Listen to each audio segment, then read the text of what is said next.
खबर के साथ चीफ जस्टिस ने 6 दिसंबर को जुडिशल कमीशन का इजलास बुला लिया है। जस्टिस शाहिद बिलाल की आईनी बेंच में शमूलियत पर गौर किया जाएगा।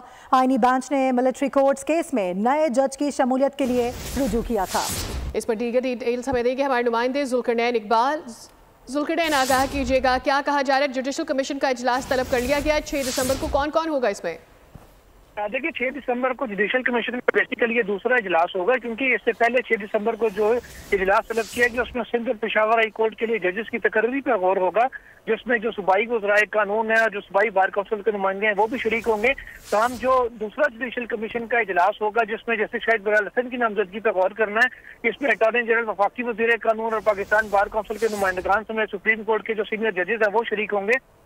इसके अंदर जो जस्टिस शाहिद बिलाल हसन है उनकी नामजदगी जस्टिस आयशा मलिक की जगह ज़ेरे गौर आएगी। मिलिट्री कोर्ट्स वाली जो अपीलें वफाकी हुकूमत और शोधा फोरम और दीगर की जानिब से दायर की गई हैं उनके ऊपर समाअत के लिए, क्योंकि जस्टिस आयशा मलिक पहले जो मिलिट्री कोर्ट्स का में सर्विलेंस का ट्रायल है उसको कलअदम करार दे चुकी है, इसलिए अपील में कानूनी तौर पर वो नहीं बैठ सकती थी वो, क्योंकि नॉमिनेटेड जज आईनी बेंच के लिए, लिहाजा आईनी बेंच की जानिब से ही ये फैसला किया गया था 3 रुकनी कमेटी में कि इस मामले को जुडिशल कमीशन के सामने उठाया जाएगा।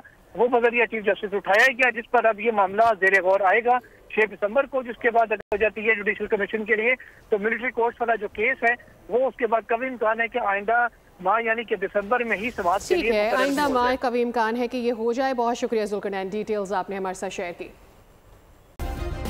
सब्सक्राइब करें और बेल दबाएं ताकि कोई खबर रह न जाए।